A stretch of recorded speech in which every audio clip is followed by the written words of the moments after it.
Hello, my name is David and welcome back to my channel. We are continuing a really good streak of video making here. And I wanted to get to you with a might read list for April. I'm looking ahead, only one of these, which is going to be 4 books, 5 books total, is definitely going to be read in April. I may read all of these. I may read just the one. I'm going to continue working my way through the books I'm in the middle of. I've got my Bowie biography that I'm in the middle of. I've got the Distant Mirror by Barbara Tuchman that I'm still working through. I've still got Blood Music by Greg Egan that I'm working through. I'm working my way through Call of Atlantis by Robert E. Howard. So all of those are in progress. And then also in my weekends reads, I outlined the 7 different short story collections and 7 different comic books that I'm working through with. I'm doing a different pairing of each of those each day of the week. And that's been going really well so far.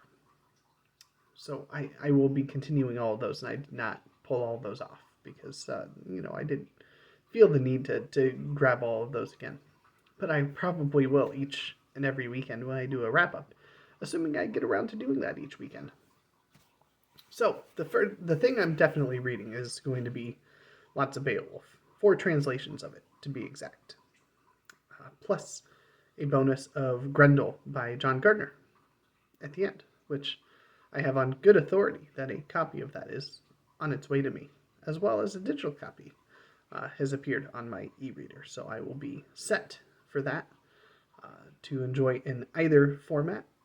And knowing me, knowing my relationship with Beowulf, it's going to be one I'm going to want to keep on my shelf and revisit time and time again.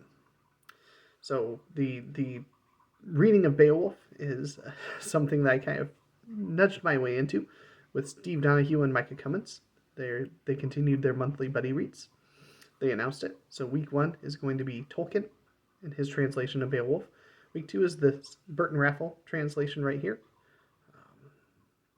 Week 2 is the Penguin Classics translation. Week 3 is Burton Raffell. And then week 4 is Seamus Heaney. I didn't grab all the ones off the shelf. I figured the one is enough. And then week 5 we'll be doing Grendel by John Gardner. So from there, it's pretty wide open. I don't think I'm going to wrap around to Fellowship of the Ring with Steve Donahue, but I am going to continue some Tolkien. I've been intending to read Roverandom for ages. It is a very small work, and I imagine it would go very, very quickly, and it's one I've wanted to read for a long time. I had started it years ago, and then loaned it out to a friend who had seen it, and was like, oh, I've always wanted to read that. I never got it back. So I picked up a new copy, nice hardcover copy here, and it's been sitting on my shelf ever since then. So it's about time to get to that. And then I'm also going to get to some Bradbury. And so I think the Bradbury I definitely would like to do this month is Bradbury Speaks. So this is Too Soon from the Cave, Too Far from the Stars, Essays on the Past, the Future, and Everything in Between. I think that should be a nice change of pace for some Bradbury. But since he is the master of the short story, I'm also going to probably read Block and Bradbury. It's got 4 stories in here from Bradbury, 6 from Block. I haven't read anything by Block, I don't think. So it'll be a good introduction on that. And I have a feeling that this is a book that Michael K. Vaughan would enjoy once I'm done with it. If he's interested, it'll probably go his way.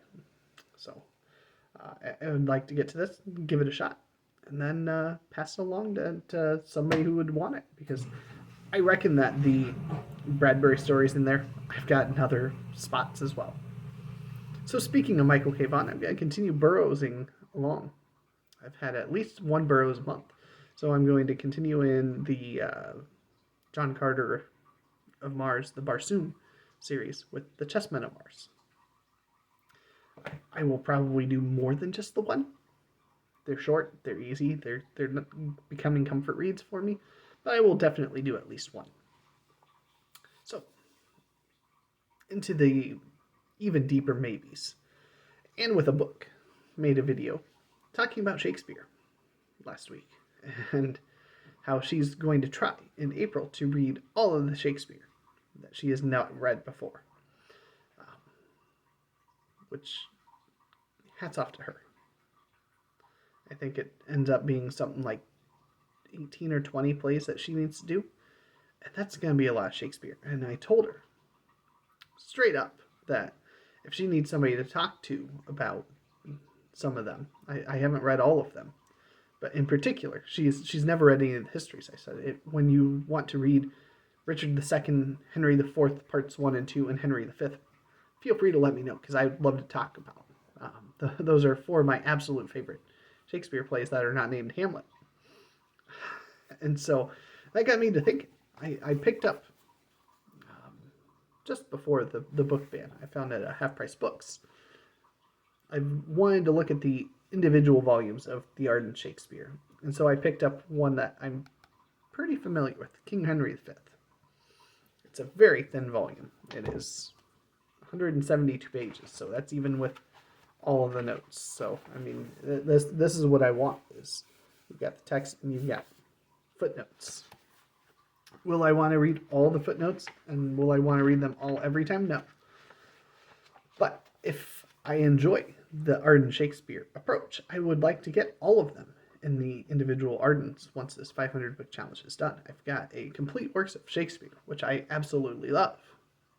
But sometimes you just want something that's a little more portable and on the go. And I think this would fit the bill. So the other one I grabbed at the same time was King Richard III, which I'm not nearly as familiar with. So this is another maybe. I might do the 2 of those historical plays. I might do King Henry V and dive in, like Anne, into some of the ones I haven't read yet. We'll see. I know I've read King Richard III. It's been a long time. But that also got me to thinking that I've wanted for over a year to read Shakespeare's Kings. So this is the great plays in the history of England in the Middle Ages, 1337, 1485. Not only would this be a perfect fit with reading some other Shakespeare, but this would also, I think, fit fairly well with another event that's out there that I'd like to participate more than I did last quarter. A Distant Mirror already qualifies me, and that is Historathon. So April, May, June, they are reading Middle Ages. That is my sweet spot. I've got lots of Middle Ages books, and the focus is to, in particular, read nonfiction, not just fiction. So, I mean, Beowulf kind of counts, maybe. But I'd like to read that. And I grabbed a couple other nonfiction volumes that, if I get through A Distant Mirror within the next 3 months, I want to roll into another nonfiction other than that Shakespeare there. I've got Chronicles by Froissart,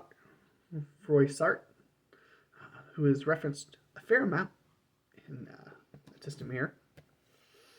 And then I also have Castles and Warfare in the Middle Ages, which sounds extremely good and a fun one to do, because it's got, visuals in there, which are always good to break up the monotony, to help keep it pacing through. And so the last thing I wanted to mention is I held up in one of my recent library tours a Bernard Cornwell book. I read the back of it. I was like, oh man, I just want to start reading that right now. But the real answer of what I need to read right now is actually this right here, Enemy of God. This is the second book in his King Arthur series. I read the first one over a year and a half ago. I think it was the early fall-ish of 2021. I'd like to finish the other 2 books. I have them both on my shelf. So the time is now to get in here. So Winter King was fantastic. I need to do Enemy of God, and I think the last one's Excalibur. Yeah. So kind of ties loosely to Historathon anyway. And it's definitely what's calling my name, is Bernard Cornwell and his writing. So that's what I've pulled. Obviously, I'm a mood reader. through and through. I may end up reading nothing but the Beowulf in there and go completely different directions. I didn't pull any sci-fi other than the Bradbury. I mean, I guess the Barsoom kind of qualifies too, but there's some Arthur C. Clarke. There's Dan Simmons. I need to get back to Hyperion Cantos, books 3 and 4, and that. And I mold between the Cornwell and the Hyperion Cantos, and I ended up going with the Bernard Cornwell just because it's pulling at me now. But those Hyperion Cantos, I really want to finish. So there we go. I'd love to know what you are planning to read in April. If you've made a video, feel free to share the link with me down below, and I'll go check it out. Otherwise, just let me know in a comment. What are you excited to read? And if there's anything that I showed here that you'd be interested in reading too, maybe it's been sitting on your shelf and you've been meaning to get around to it, let me know. I'd love to set up an opportunity to read, somewhat side by side and chat about it as we go. So I will catch you later. Thank you, BookTube.